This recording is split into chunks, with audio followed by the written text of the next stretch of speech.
Well,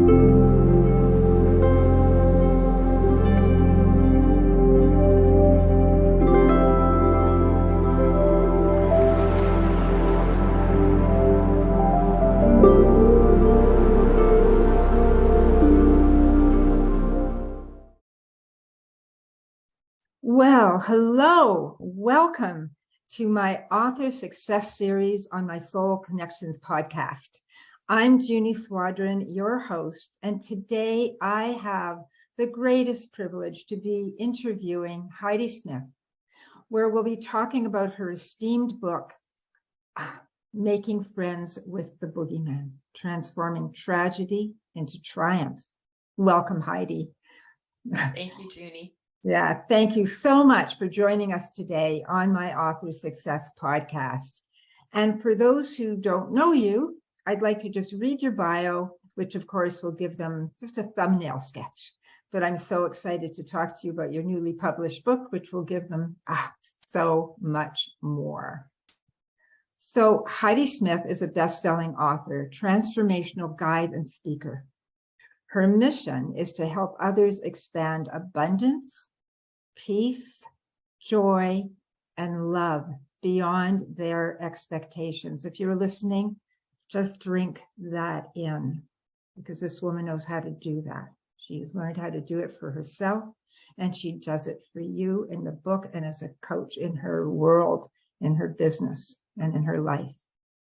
She's an accredited accelerator evolution coach who has studied under founder Sachin Raja, trainer for globally renowned thinkers, including T. Harv Eckert, Colin Sprake, and Dr. Gabor Mate. Heidi is a dedicated member of the training team at the Accelerated Evolution Academy, and she's passionate, truly passionate. You'll hear her when she speaks. You'll find that out. She's passionate about what she does, about coaching one-on-one and in the workshops where she shares practical, how to do it, tools, experiential techniques, empowering others to awaken the leader within themselves to share their gifts in the world. She believes we all have these gifts, all of us. We can all be leaders, and she teaches you how. In her book, Making Friends with the Boogeyman, Transforming Tragedy into Triumph, she inspires everyone to live an extraordinary life, using personal and very candid stories about integrating intense childhood experiences, anxiety, and addiction in order to reclaim her power. So she lives on Vancouver Island with husband Rob and their happy Havanese Harley. So as life would have it, one of the things that I usually say is when things come into the sphere, when I'm doing something that is, I'm meditating and sounds come in, and I really did turn off my volume there. So I just do what I love to do, is that I accept all, I include all. So we're having life happen right here, right now. And so here we are. Here we are. You must be very excited. Your book was just published, just released. So congratulations. Thank you, Junie. Thank you very much. And thank you so much for the part you played in bringing this book into reality, from dream into reality. We worked together, and you had some significant, there was some significant moments in the time that you and I worked together that impacted the book. And I'm truly grateful for, having been introduced to you. It's one of those things, right? More than one person mentioned you. So the universe is trying to get your attention, right? It doesn't stop at just one thing. Oh, isn't that the truth? Well, I'm sure happy that you came into my life, because it's been an absolute joy to work with you, because you are so conscientious. You're so true to who you are and who you've become. And it has not been an easy life. And right, from the get-go, and you're going to tell us a little bit about that. So actually, so now, if you wouldn't mind, tell us in your own words, what is the primary message of Making Friends with the Boogeyman, and what inspired you to write it? Thank you for that question. The primary message is that everything that you've been through, everything inside of you is lovable. Everything inside of you, all of the feelings that you have are actually there with a message for your highest good. And so Making Friends with the Boogeyman is about loving every single part of yourself. And it's, you know, it is my journey on how I learned to do that, so that, you know, I am more open now to receive love, because in my journey, what I discovered is I was the one closing myself off from experiencing love and happiness. And so it's a beautiful thing to realize that I was the one that closed myself off, because then I also have the power to open myself up. And that's what I talk about in the book. Isn't that true? Absolutely. Often we don't think of it that way. We'll think of ourselves, this happened to me. It wasn't my fault. I couldn't have stopped it. I don't know what to do about it anymore, without empowering ourselves to, wait a minute, who's in control here? I can't change what happened, but I can change the way in which I think about it anymore, and what I can do to go forward with my life so that doesn't happen again. And I think it takes a lot of courage to make friends with the boogeyman, because most boogeymen are pretty scary. So I think you have to be pretty brave to walk that path. And you know, having coached you when you're writing your book, I was deeply moved, really deeply moved, Heidi, at how willing you were able to go to be gut honest, to embrace what happened to you without holding back, to be open and raw. Were you ever scared to write about, you know, those intimate stories? And so what enabled you to push past the fear and write it all anyway? Yes. Well, I have to say that it's like all of us are on a journey. And so the journey that I've been on is learning to open up. And one of the most powerful lessons in my life is talking about what's going on, expressing what's happening inside of me. And so that was a progression, because in the beginning, I was so shut down that it was physically difficult for me to express myself. So I would get up, physically, I would get upset, and, you know, I'd be crying, and people would be wanting to help me. And I was physically, I couldn't talk. Like it would take a long time, you know, it could be 20 minutes before I could actually connect with what was happening with me, because I was so overwhelmed by my emotions. And so over time, I learned, you know, to find safe places to talk. And, you know, an important part of my story is that I joined a 12-step program. I joined Alcoholics Anonymous. And actually before that, which I don't really talk a lot about in the book, I joined Adult Children of Alcoholics, which was also a 12-step group. And so I learned the value of being able to speak my truth in a safe place where I was not judged, because that is the way they run those meetings, is that each person has an opportunity to speak on the topic for up to 5 minutes without anybody interrupting them, without anybody trying to fix them, without anybody trying to save them. We all have the chance just to speak and get it off our chest in a safe place. And, you know, other people are listening with care and attention.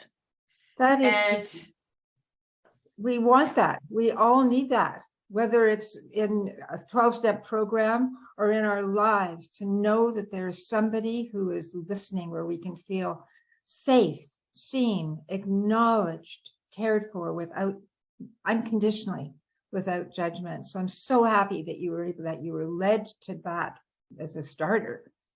Exactly. Wow. Yeah. And so by the time I got to the book, the best advice I was given was to just write whatever came up for me. So just spill everything out on the page, and the editing was a separate process.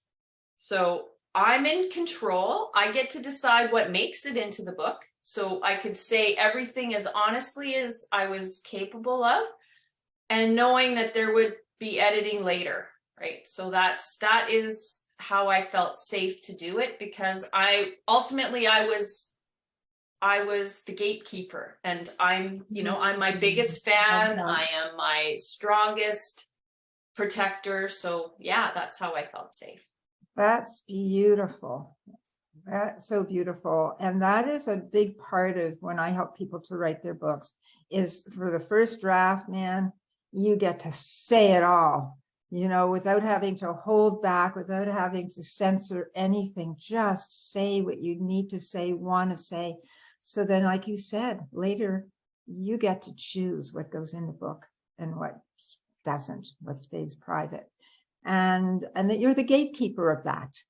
So I want to read a piece of something of your book that was in this narrative of this article that was written. And I love what you wrote. You said, "I tell this story now in case you don't know that you are the most precious soul.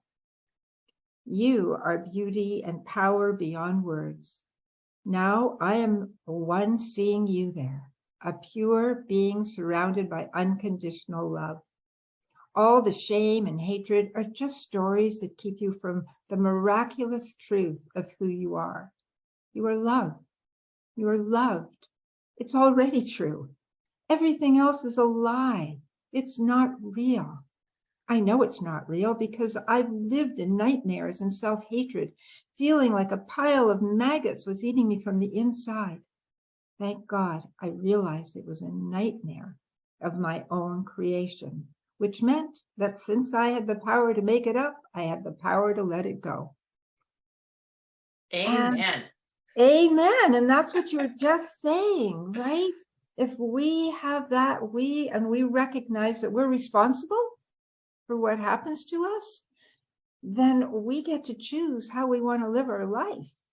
And we need mentors like you. And so I want to ask you, you speak extensively about emotions or energy, emotions and energy in motion. Could you tell us what you mean by that and why that's important to know? Sure. Energy in motion. Emotions are energy in motion. And honestly, I can't remember the first time I heard that. It was probably in the 80s, because, I have been searching for many years. So that when you are around somebody who's angry, I'm a very sensitive being. I know you are a sensitive being. People listening to this, whether you're sensitive or not, generally people feel it in the air when somebody is angry, right? There's like a tangible sensation that happens. And so emotions are energy in motion. They're meant to flow through us. And so the issue that I had for a lot of my life is that I was terrified of these powerful emotions, this massive anger that I felt from the adults around me. And then as I got older, this anger and fury that I would feel inside myself, and sadness, etc. I mean, even joy and love are energy, right? We can feel it, we can experience it. And Dr. David Hawkins measured the vibration of all of these emotions, and things like shame is at the bottom of the scale. Like I say in my book, you feel like you're in the toilet, right? It's the absolute lowest shame. There's nowhere to go but up, right? Right. And, you move through these things, anger, fear, you get to willingness and you move up through, love and joy, and enlightenment is at the highest. And so naturally, we talk about cheering people up, right? You're moving the vibration, you're going to a higher vibration. People are in the dumps. It's a downer. We know all the negative things are lower and the positive things are higher. And so really this is a learning energy and motion. Once I recognized that, I had a lot of stuff that was locked up inside me. So when, we have things that we haven't addressed, whether the anger or sadness, things that we hold in ourselves, that actually is draining our energy, right? Mm-hmm. Because it takes power to keep those things there. So, consciously we might not be aware of it, but it is impacting us. And my clients notice the other side of that, because when they release things like anger and sadness and shame, there's like this boost of energy, like they feel more alive because these things have been released. Right. And so, now it's an ongoing practice to recognize when, I'm experiencing emotions, and it's okay to be angry. Anger is a natural thing. It is a motivator. Like when we see something is not right, we get angry. When we're not getting our needs met, we get angry. And that is nature's way of motivating us to do something different. So it's allowing these emotions to have their natural flow and impact instead of hiding from them or trying to control them or trying to, pretend they don't exist. Well, that's a lot. And you've said, I'd like to unpack it a little bit, and which is great, because you're absolutely right. Energy or emotions have energy, and they're carrying them, whether you're saying anything or not. Some of us highly sensitive people can walk into a room and know immediately, read the room and know if it feels loving or feels really yucky or feels something. And or you're just walking towards somebody and whether you want to embrace them or run the other way, and nothing's been said, right? And so I get that. And it's important, as you say, to be able to know what those feelings are, know that they're real, know that they're human, know that they're important to express. But how do you express them and at the same time do it responsibly? Yes. And this is the question, right? Because just because you're angry doesn't mean you get to there's that saying of energetically vomiting all over people, right? Like we don't get to, it's not a healthy thing to lose our temper, right? These terms that we have. So, it's about recognizing when I'm feeling a certain way. And, journaling is a super powerful way for me to express myself. Like what I know, for example, with my husband is very sensitive as well. And so even though I don't say anything negative, I don't say anything angry, he can feel it. Right? And so to be responsible, what I know and what my husband calls me on regularly is that I need to deal with that before I have a conversation with him. Because even though is killing him. Exactly, like my words, I have control of my words, but I don't have control of the energy. Right? Yeah. And so, it's a matter of journaling is a beautiful thing, talking to someone you trust, where it's a safe way to express the anger. They know it's not about them, right? Like it's that whole venting thing. And the thing in the work I do with my clients with accelerated evolution, one of the reasons that I am passionate about this particular modality is because it enables me and my clients to experience our emotions and explore them and then release them in a safe way, right? Mm-hmm. Because ultimately what I've learned is that every emotion has a message for me. And so when I have the courage to go in and explore that emotion in a safe way, I learned something about myself. And then the emotion is, it's let's go. Like I said, I feel energetically lighter and I have clarity. I go to a higher place. I love this movie, Inside Out. I don't know if you're familiar with this Disney movie. No, I'm not, but I want to be. Okay, so there's this movie, it's called Inside Out. Kids' movies are great. And so the movie is about all this child, the emotions of this child. And so each emotion is a character in this movie, and they're in the brain center of the child, right? And it's like, I love to see this because our emotions are valuable.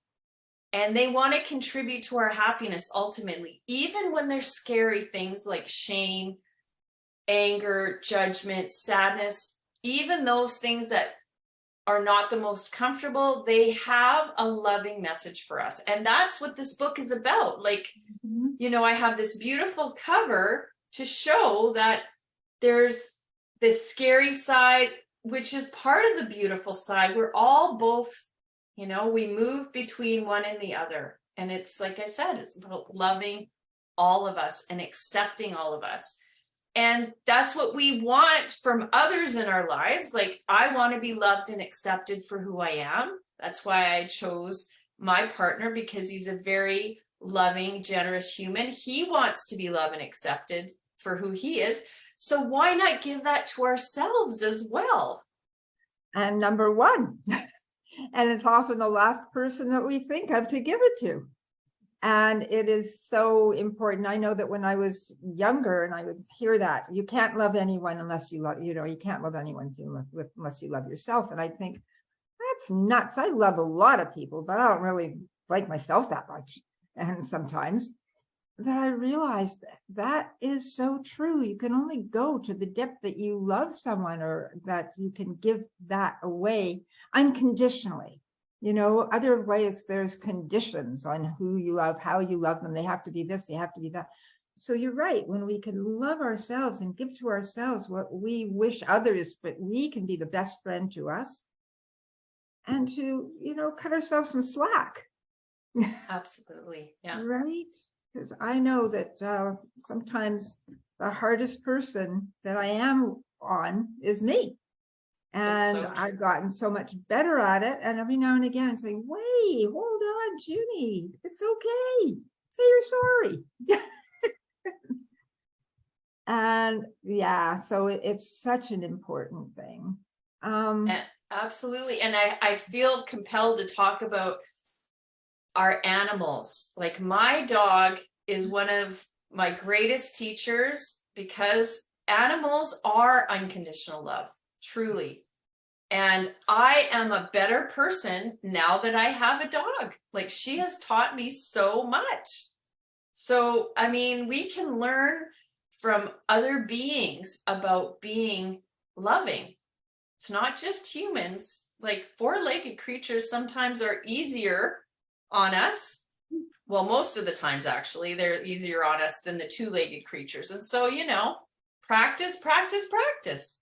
Yeah, absolutely. No, what you're saying makes so much sense. I mean, I have budgie birds, and these tiny little things that wake up happy singing every day. Every day. The two of them are inseparable. You can't get a toothpick between them. I mean, they are the epiphany of love, the epitome of love. And you just go beside them and they're just such joy. And so, yes, animals can teach us so much about loving unconditionally, and just, they're there. They'll love you. They'll love you, and they enjoy life. That's the other huge lesson. Yeah. Yeah. And something can happen, and 2 seconds later, they forget they're ready to play again. Yeah, well, exactly. They let the energy flow through them. That's my dog. She'll shake it off, and then she's ready to roll. Let's go do something else. Right? Oh my gosh. Yeah. Oh. So I want to talk, we were talking about in your book, how you share how doing things differently grounds our epiphany. So what do you mean by that? And give us an example of something in your own. Absolutely. So, you know, all of the exploration that I do is about changing the way I am in the world, changing my behavior, changing my thinking changed my behavior, my thinking changed the way my emotions. And so, you know, like take an example of I'm upset with my husband for some reason. And so I notice I'm upset with my husband and I look at what is it that's bothering me. And of course, ultimately, my perspective is that everybody is a reflection of myself. And if I'm upset with something in the other person, it's because I see that in myself as well. And, you know, so let's say I'm telling myself some story about my husband being selfish because he did something. That's like, oh, isn't that interesting? And, you know, when I explore it further, usually I ask some questions about why he did what he did. And I'll find out that, in fact, there is a non-selfish reason for what he's done. Open communication is key. But I don't always actually talk directly with my husband. Oftentimes, I'll process these things journaling. So like we were talking earlier, if I'm upset, I step away and, you know, I explore the emotions that I'm having to find out what's going on. And so it's an opportunity then when I understand that my husband is just being the loving person that he is, then I get to practice loving my husband. So at the end of any practice where I've had an insight about, oh, this is actually an opportunity for me to be more loving, then I think, well, how can I practice that?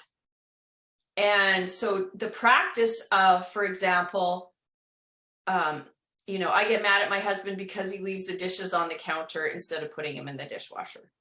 So instead of, you know, snapping at him or getting angry because he's left the dishes on the dishwasher, the practice is, the action I take is to remind myself of the many, many things that he does that I love, like him making dinner the night before, like him rubbing my feet, like him noticing, you know, I've done something different with my hair, all the loving things that he does.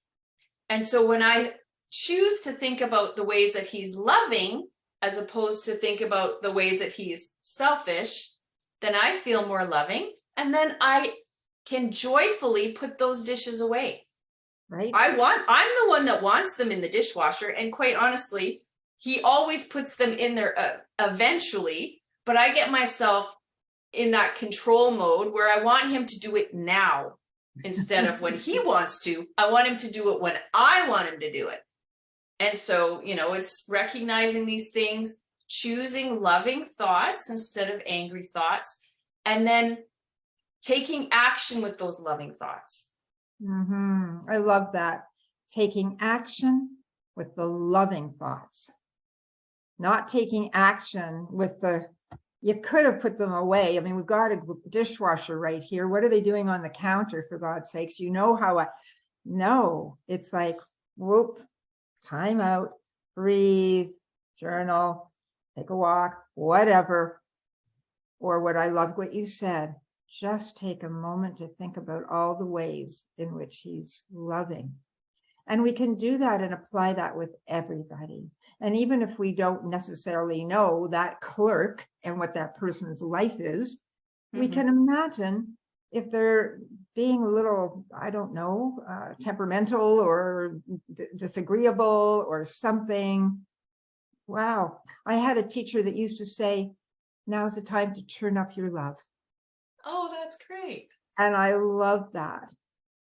His name was Leonard Shaw.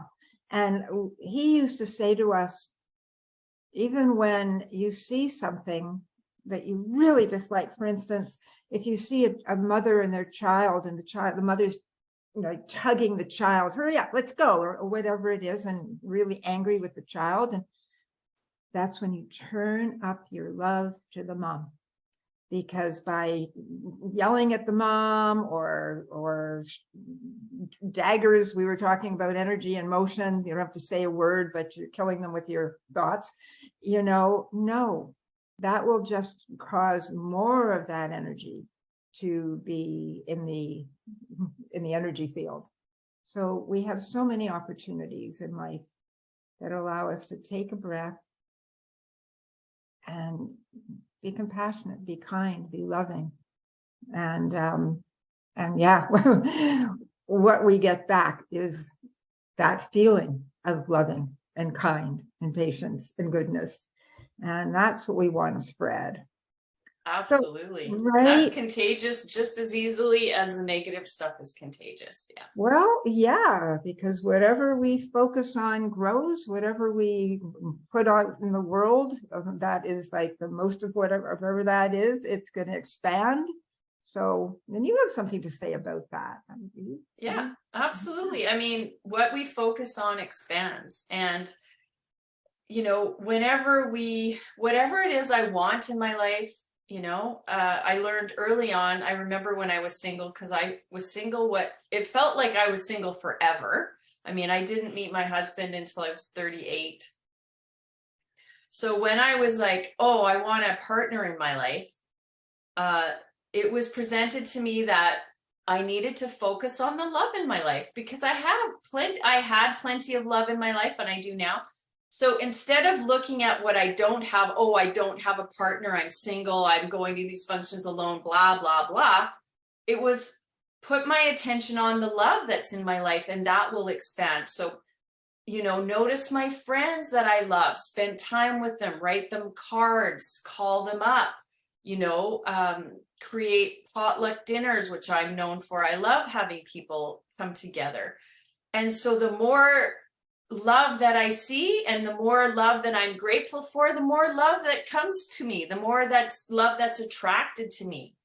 And so, yeah, what you focus on expands. And there's so many ways, like when you have a quote unquote problem, something's not working in your life. Instead of focusing on all the ways that things are going wrong, put your attention on how things are going right, like what things are working, and spend time on that and see how that grows, and asking, how can I do whatever it is that I want to do? How can I have whatever I want to have?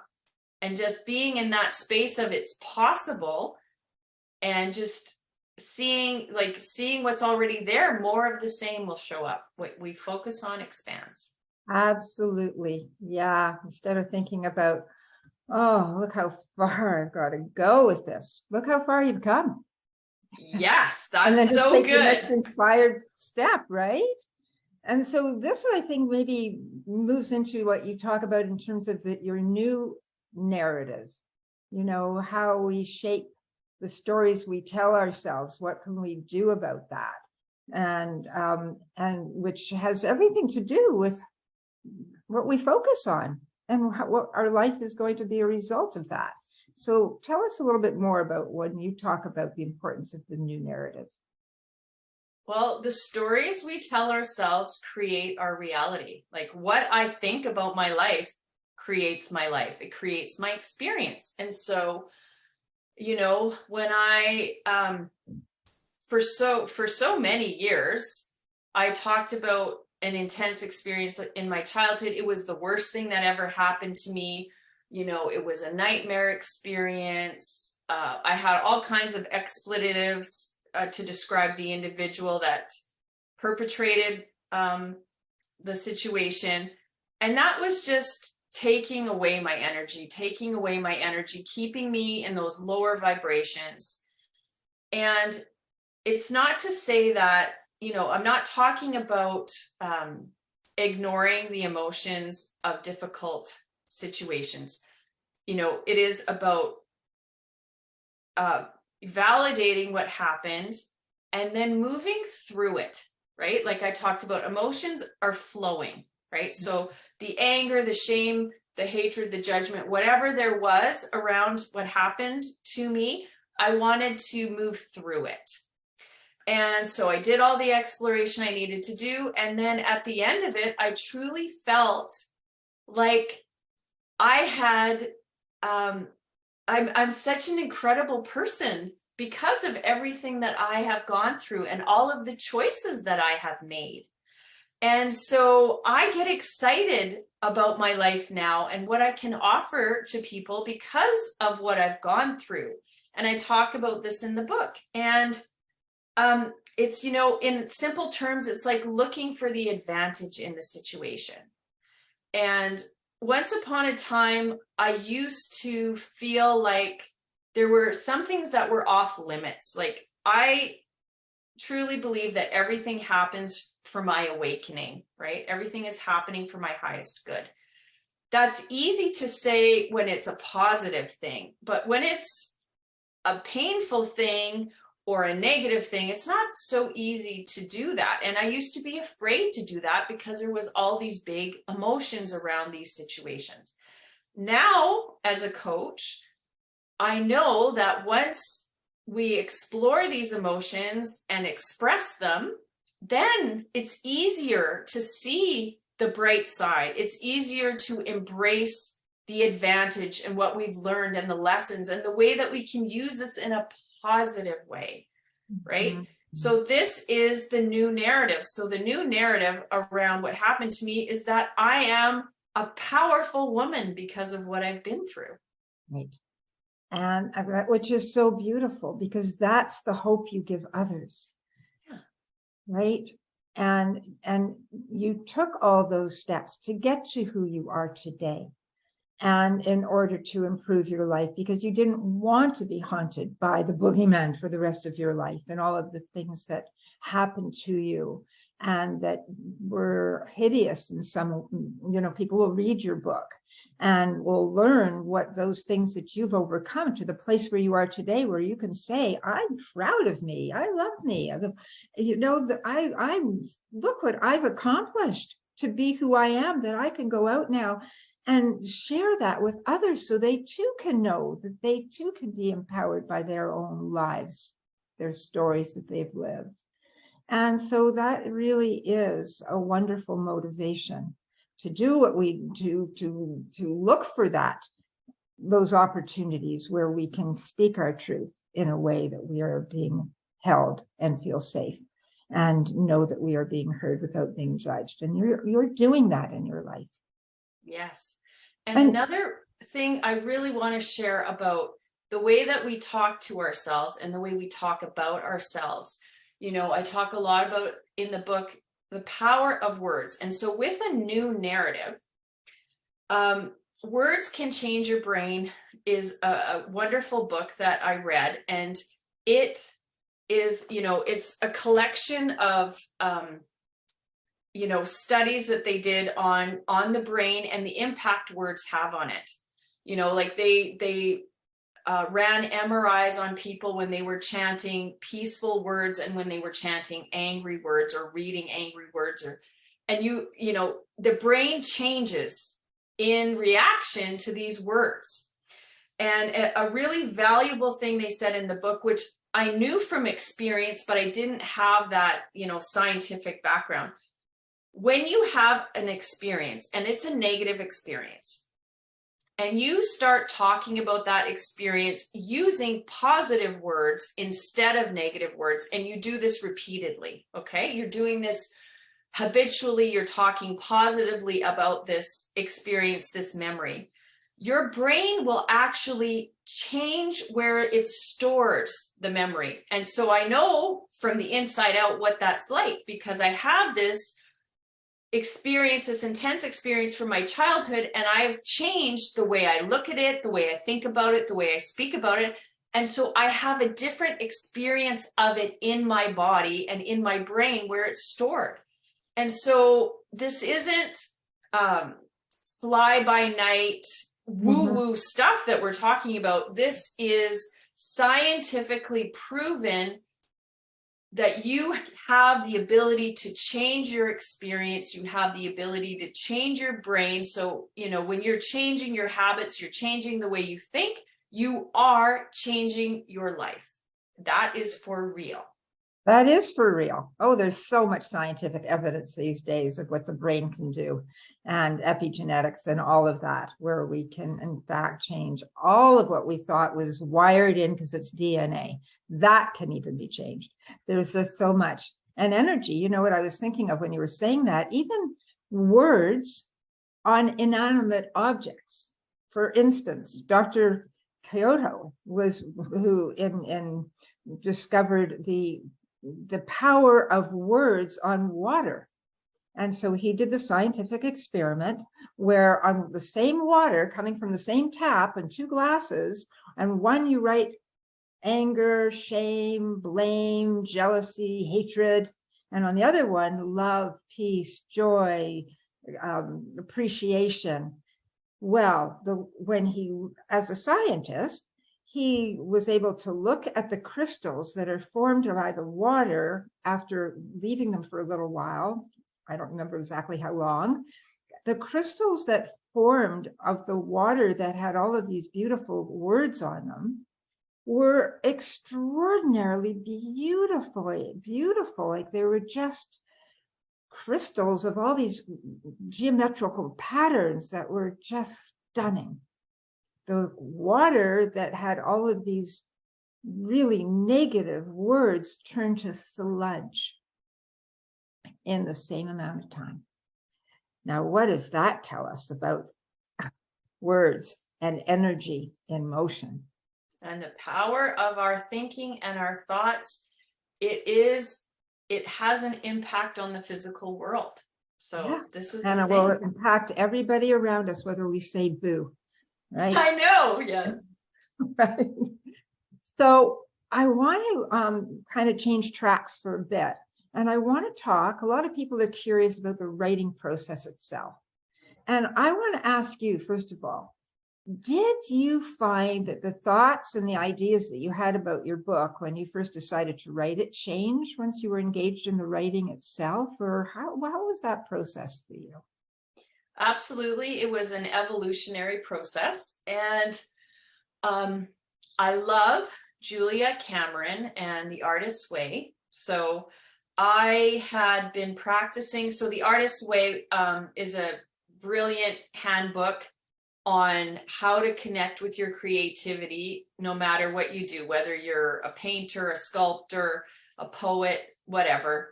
And one of the exercises that Julia recommends, she calls them morning pages. And so you sit down every day and write 3 pages with whatever is in your mind. Don't edit, you just spill it out onto the page. And so after doing that for a couple of years, that allowed me to let go of my editor, my inner editor, the one that used to stop me from writing anything and complain and correct and all that judgmental stuff. So I decided I wanted to write a book, and I did some mind mapping in the beginning, like putting concepts and all that. And then every day I would sit down and I'd write my pages with whatever came up with me. So I didn't have a specific outline. I really was going with the flow. And so, yes, things changed quite a bit from that first time to what the book is, like the published work, in that it was, over 3 years, a little more than 3 years. So I, as a person, changed during that time. So, there was updates and things of the way I wanted to word things and the way I understood things. And, there was the whole organizational part of it. Like, here I had all these ideas, and now how do I organize them so that they're going to make sense to anybody else?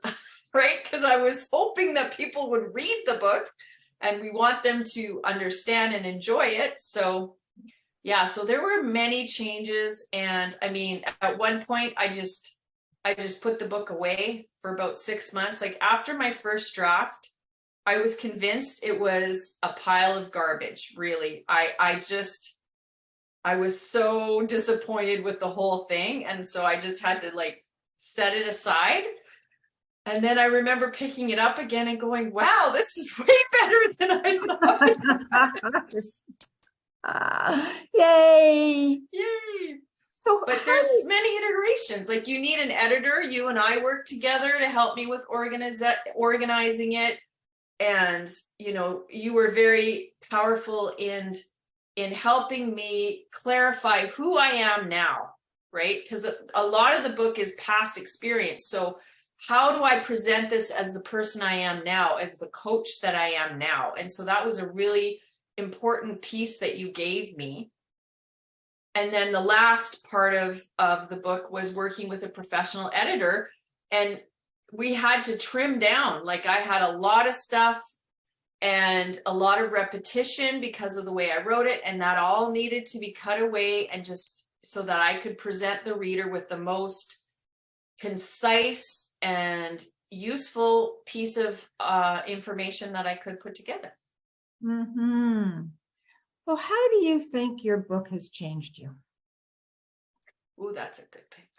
Well, like you say, you know, I won't get it exactly, but something to the effect that the time will come when the voice on the page your voice on the page becomes your voice in the world. And truly, the experience of expressing all of these lessons that I've learned and all of these experiences has grounded the wisdom inside of me. Like I give myself credit now far more than I ever did before. And yeah, just the knowing of who I am and how powerful I am, and you know how useful this information is to the world. And that's why I was compelled to express it.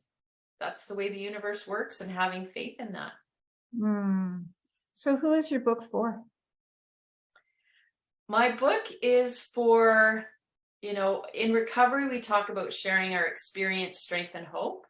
So my book is for people that struggle with intense emotions, for people that are afraid of their past, and people that have struggled with addiction, anxiety, like I said, a painful past. So anyone out there that has struggled and still is confident that there is a better life for them, my story is sharing the steps that got me to where I am, and where I am full of peace and happiness and joy. And it helps to hear other people's stories. It's not that I think everyone's going to do things exactly the way that I did. That's not the point of the book. The book is, I started here and it sucked, and now I'm here and it's amazing. And so this is how I did it. And you're going to get ideas about how you can do it. The most important thing is to feel that it's possible and you can do it. Yeah, I think that giving people hope, people knowing that, wow, she can do it. Maybe I can too. And going through what she did. Well, wow. Is there anything that you want to share that was perhaps one of the hardest things perhaps that you had to overcome? And today, from where you stand today, you are on the other side of it. Something that you never thought you would be. How? Absolutely. Well, like I said, you know, I had an intense experience that happened in my childhood. And one of my coaches, before I recognized it was a block, because oftentimes we can't see for ourselves what the issue is. We actually need someone outside of us to help, right? That's what coaching is for. That's what some people want, counseling, therapy, etc. Coaching has worked for me. And so my coach, Aurora Winter, who's a very brilliant being, gave me an exercise called the 6-bullet exercise. And it was super powerful for me. It's very simple exercise.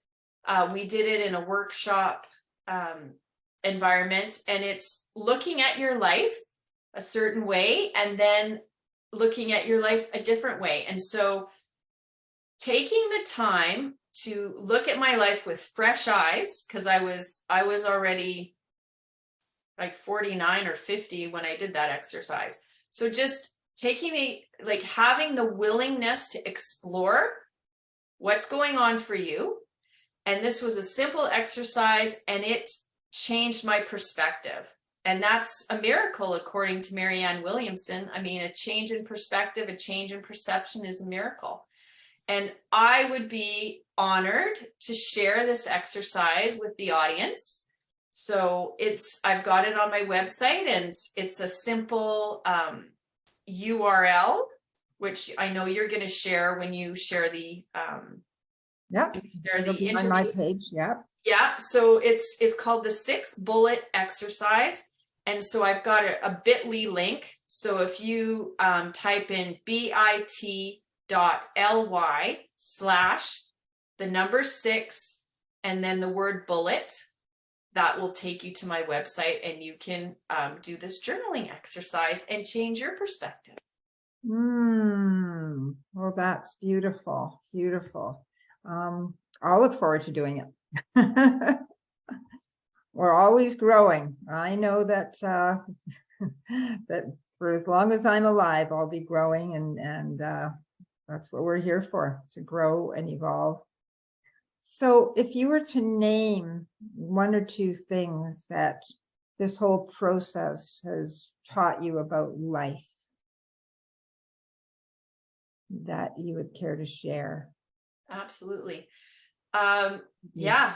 My book, Making Friends with the Boogeyman, Transforming Tragedy into Triumph, it truly is about making friends with every part of myself. So in the past, I was afraid of my anger.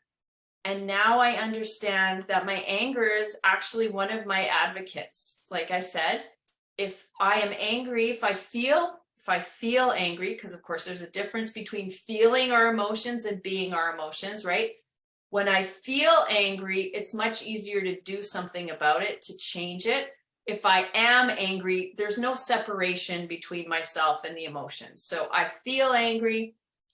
Now I know that it's a messenger. That's the way I think about all of my emotions. If I feel sad, if I feel ashamed, which thankfully doesn't happen a lot anymore.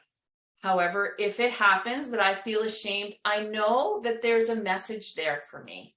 And so I am not afraid of the emotion anymore. I give myself an opportunity to experience it.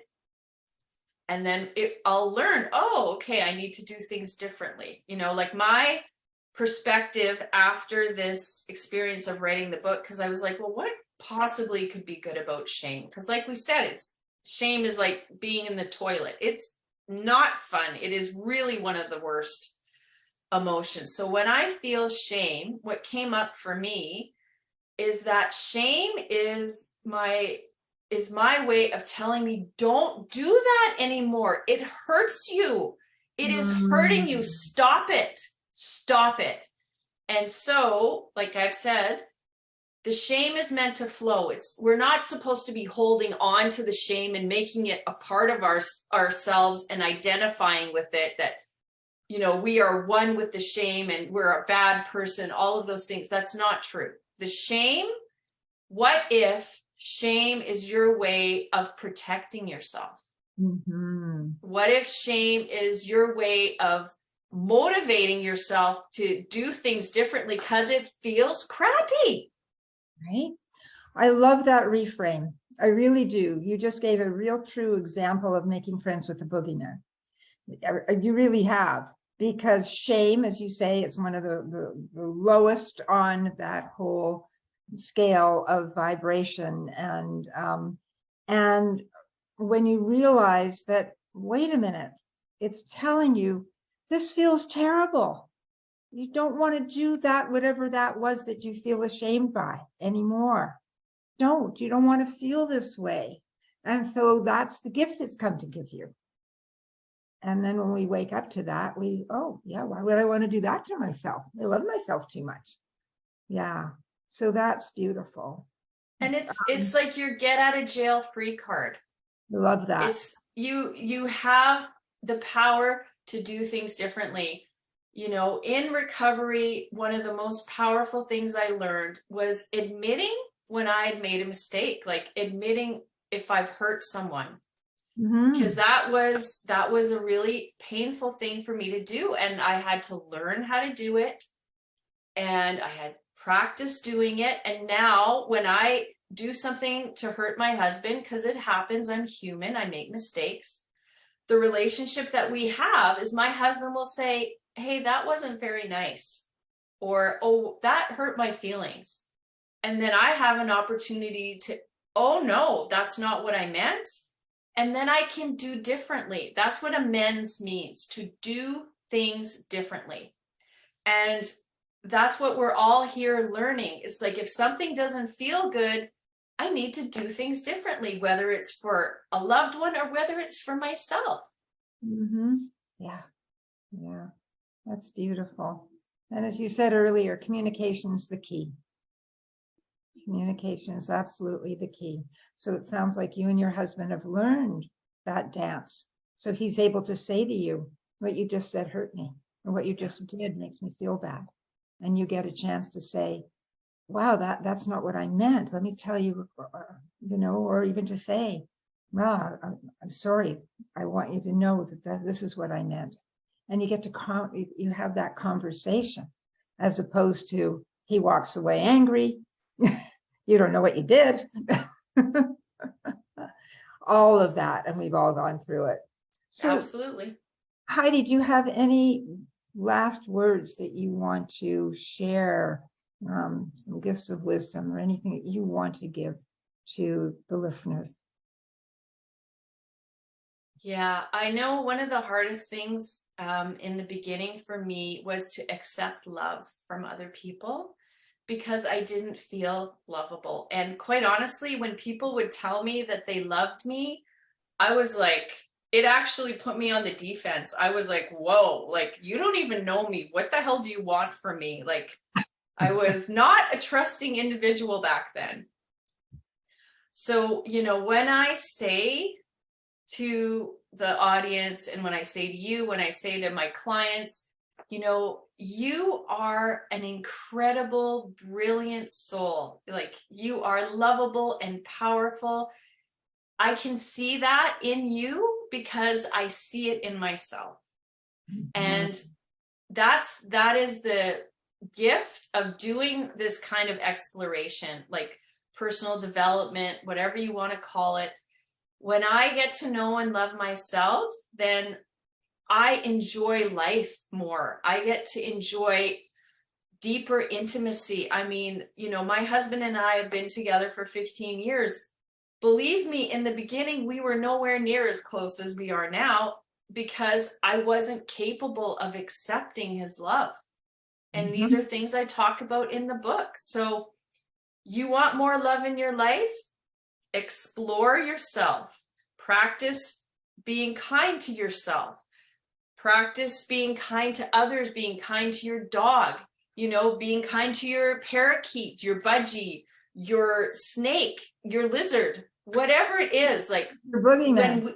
The boogeyman, exactly. Practice loving your boogeyman, because your boogeyman actually loves you too. Wow, that's a great summary. It really is. That sums it up, because our boogeyman loves us too. Who'd fuck? Really, we usually want to run away, as far away, but you put a complete different spin on making friends with the boogeyman, because we all have them. And right, because we're human. We've got every part of we've got the good, the bad, the ugly. We got it all. And so when we accept it all, it's kind of when the phone was ringing earlier, it's like, I'm in the middle of this and the phone's ringing. I thought I turned it off. It was like, do I race over there and get it and turn it off? No, accept all, allow all. It's okay. Here we are. This is life. And it's about, for me, about being that eye in the storm. And so it's no matter what, because out there's always going to be stuff, right? And it's up to us to find that peace. And as you say, that love inside of us, so that we can be that. And you are so that.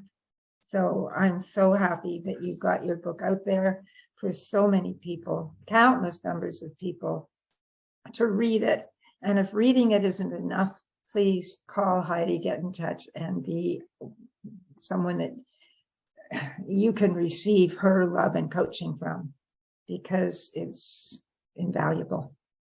So thank you so much, Heidi. Oh, thank you, Junie, for your beautiful approach to life and this interview and guiding me into places we never would have known. I feel just delighted. Thank you for this opportunity to have a conversation, to be of service. I really appreciate it. Yeah, right back at you. Okay. See you soon. Bye, love. Thanks. Bye-bye. Bye. Thank you.